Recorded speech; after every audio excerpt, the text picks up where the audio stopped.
In the misty dawn of the 9th century, the shores of Britain slumbered under the rule of fractious Anglo-Saxon kingdoms. Northumbria stretched across the rugged north. Mercia dominated the Midlands with its fertile fields. East Anglia guarded the eastern fens, and Wessex held the southwest like a steadfast bulwark. Life pulsed with the rhythm of monasteries chanting Latin hymns, farmers tilling soil with ox plows, and kings forging alliances in timber halls lit by flickering rushlights. Trade hummed along rivers, carrying silver coins stamped with Mercian crosses, and Northumbrian ships laden with wool and amber. Yet beneath this fragile peace, storm clouds gathered across the North Sea.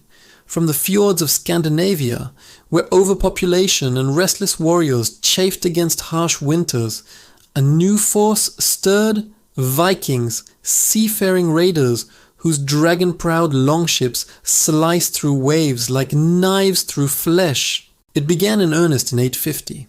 For the first time, Vikings did not strike and flee like summer tempests. They overwintered on the Isle of Thanet in Kent, their encampments glowing with cook fires through the long nights. These were no mere plunderers.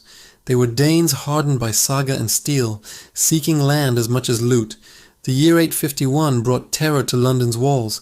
A fleet of 350 ships surged up the Thames, sacking the city and Canterbury's Holy Minster. Flames devoured thatched roofs, and monks fled with illuminated manuscripts clutched to their chests. Wessex's king, Ethelwulf, rallied his thegns and met the invaders at Aclea, where English spears felled hundreds in a day of slaughter. But victory tasted of ash. The Vikings had tasted Britain's wealth and vowed return. The true cataclysm crashed ashore in 865.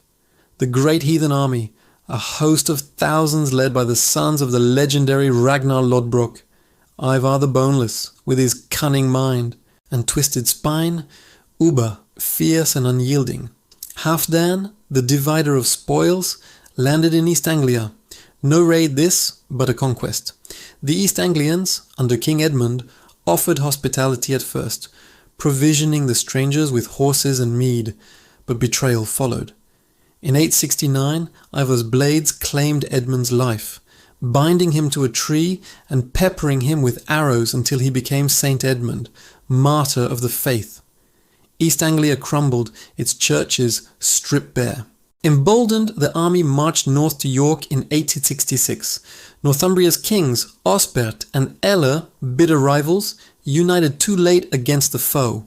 In a savage melee amid York's wooden palisades, the Vikings feigned retreat, luring the English into a trap. Osbert fell pierced by spears, Eller by Ivar's avenging axe in the dreaded blood eagle ritual. Ribs splayed like wings.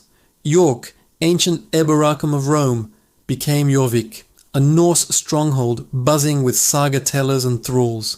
Mercia teetered next. In 867 the Vikings besieged Nottingham, their earthworks and sharpened stakes defying Mercian assaults. King Burgred of Mercia, desperate, forged an alliance with Wessex's Ethelred, sending gold and grain to buy respite. But the respite was illusion. By 874, Halfdan's forces overran Repton, the Mercian royal crypt, scattering bones of ancient kings. Burgred fled to Rome in exile, and Ceolwulf II, a puppet of Viking making, was enthroned with a crown of thorns, loyalty sworn to Danish overlords. Mercia partitioned in 877, its western shires clinging to Anglo-Saxon rule under Ealdorman, while the east bowed to Norse law. Only Wessex stood unbroken, a kingdom of chalk downs and woven willow shields.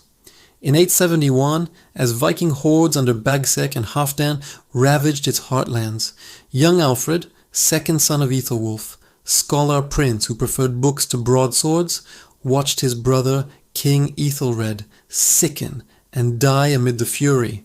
At Englefield, Wessex Thanes ambushed a Viking foraging party, their war cries echoing like thunder.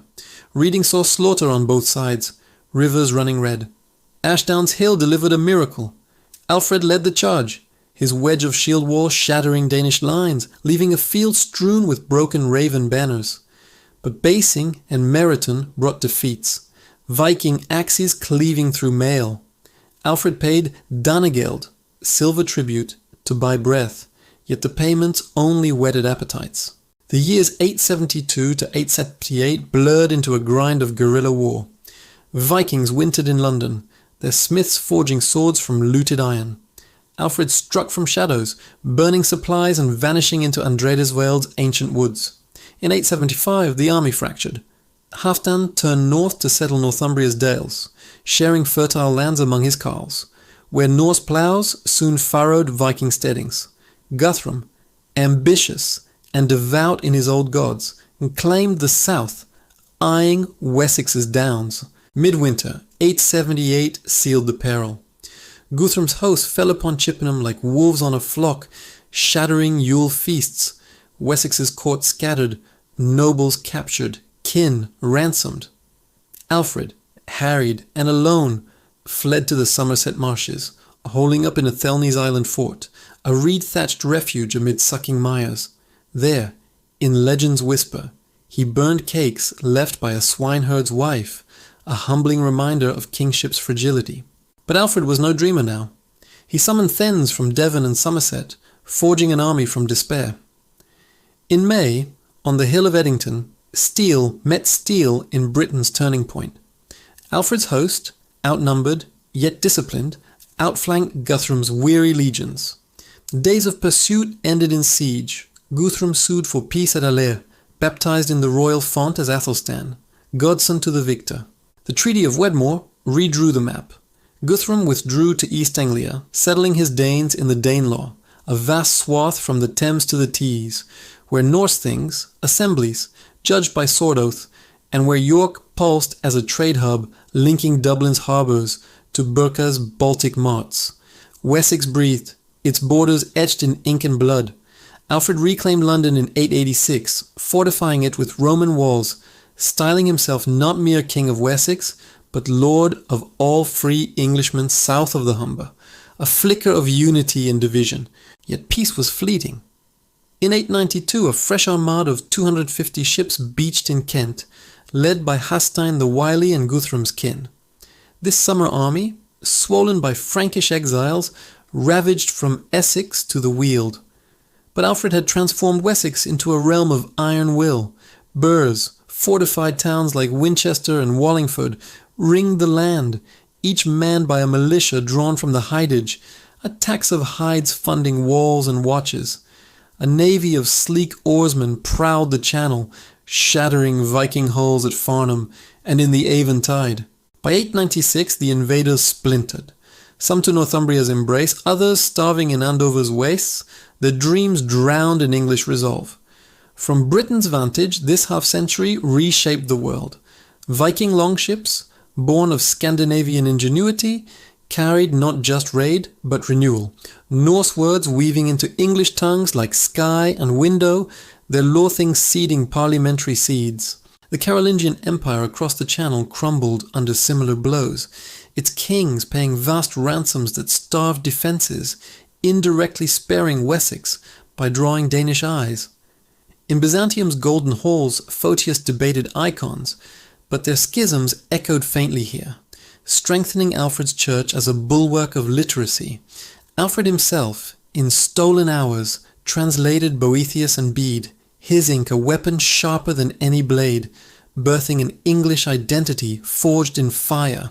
By 900, as Alfred lay dying, his son Edward the Elder eyed the Danelaw's borders, his half-sister Ethelflaed, Mercian, lady of warriors, reclaiming stolen shires. The Viking storm had ravaged 3 kingdoms, yet from Wessex's anvil, England emerged, united not by conquest alone, but by the grit of survival.